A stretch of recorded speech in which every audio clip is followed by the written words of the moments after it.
ang mga rabay, ang mga tagapagturo ng kasulatan, ng kautusan, hindi talaga nakikipag-usap sa babae kahit nga sariling anak na babae, asawang anak, kapatid na babae. Hindi pwede makipag-usap ang rabay. Pero si Jesus nakipag-usap eh. Continue. Si Jesus, kaya siya'y nananahimik, pumupunta sa isang ilang na lugar sapagkat siya'y nakikipag-usap sa kanyang ama. At pagkatapos niyang mag-report, magsabi ng mga bagay sa kanyang ama, siya naman yung nakikinig. Kaya siya'y nananahimik, tayo din. Magkaroon tayo ng pananahimik para marinig natin yung gustong sabihin ng Diyos. Kaya nagiging matalas yung ating pandama. Kaya hindi tayo katulad ng mga parisot eskriba, yung mga dalubhasa sa kasulatan na tinutuligsa ng ating Panginoon na wala silang pandama. Yan yung ating caption eh, wala silang pandama sa mga nagaganap sa kasalukuyan. Bigyan ng halimbawa ang sumusunod na pahayag. Ang pinakamalupit na karahasan sa kasaysayan ay ginawa ng mga taong naniniwalang sila'y tama. Ito po yung nakasulat, binasa ko lang yun. Alam niyo po yung aking guide ay Simbahay 2024. Kung may mga matatapang man dito ng mga pahayag at mga salita, ay dahil binasa ko lang. Matutuo yun.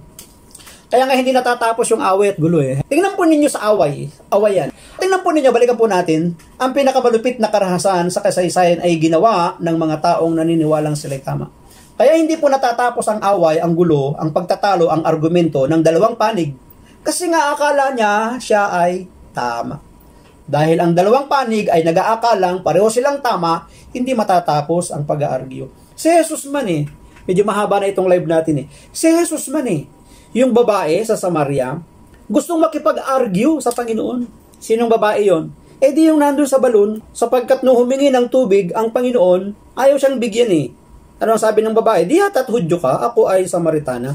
Bakit? Kasi ang mga Hudyo, hindi talaga nakikisalamuha sa mga taga-Samaria. Public enemy number 1 nila yun. Kaya nga takang-taka yung babae. Hudyo ka? Pakikipag-usap ka sa akin. Diba?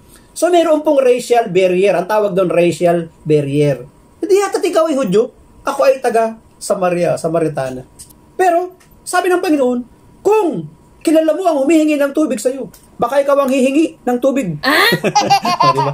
Sapagkat ang tubig na ibibigay ko, ang tubig na kaya kong ibigay, ang sino mang iinom, hindi na muling mauuhaw. Ito ay babalong sa kanyang kaloob-looban.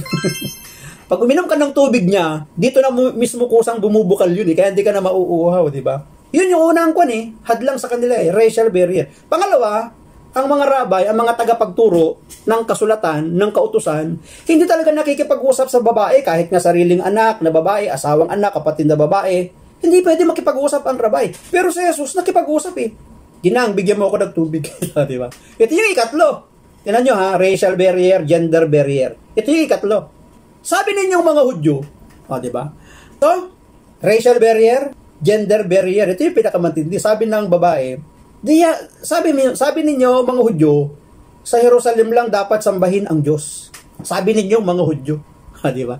Kami, sinasamba namin ang aming Diyos sa bundok. Sapagkat nang himiwalay yung 10 tribo ng Israel, yung 10 tribo ni Israel, para hindi bumalik yung mga kalahi nila sa Jerusalem, nagtayo sila ng templo kontra parang replika doon sa templo sa Jerusalem. So, nagtayo sila ng templo. Ang purpose noon, para yung kanilang mga kasamahan, yung kanilang lipi, wag nang babalik sa Jerusalem sapagkat nandun yung templo.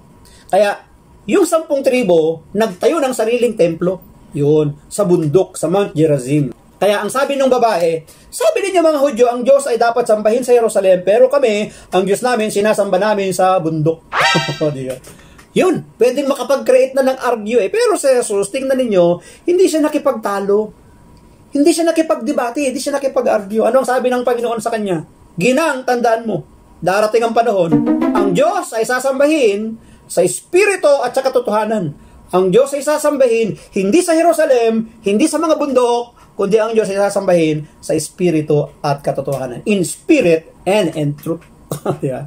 Putol yung pagtatalo. Tigil ang pagtatalo. Walang argumento. Kaya nga, totoo, kapag ang isang tao ay pinilagay na pareho silang tama, hindi matatapos ang argumento. Kaya nga, nung ang babae humihingi na ng tubig, anong sabi sa kanya? Sige, dalhin mo muna dito ang iyong asawa. Sabi naman ng babae, wala po ako asawa. Totoo yun. Kasi nakakalima ka na. At ang kinakasama mo, hindi mo asawa. Nagulat siya. Di dapat kayo propeta. Kaya nang umuwi yung babae sa kanilang lugar, nagpatotoo na siya. Natagpuan ko ang nagsabi ng lahat sa aking buhay. Hindi naman marites ang Panginoong Yesus eh. Kasi alam nga niya ang nilalaman ng ating puso at kalooban. Kaya yung babae, nung ma-encounter ang Panginoon, dahil hindi siya nakapagtalo sa babae, kundi inihayag ni Jesus ang katotohanan para sa babae, naging taga-akay pa nga yung babaeng Samaria, taga-Samaria, babaeng Samaritano. Para nga daw minsan humupa ang argue, ang debate, ang pagtatalo, kailangan minsan magpaubaya, magparaya. Yun yung ikalawang sangkap ng forgiveness eh, giving up the right to retaliate. Pagsusuko mo ng karapatan mo para ka gumanti. So namamatay yung apoy kapag walang gatong. So kapag walang sulsol, walang gatong, namamatay yung apoy. Kung walang pagsagot, kung walang pakikipagtalo, namamatay yung apoy. Thank you, God, for everything.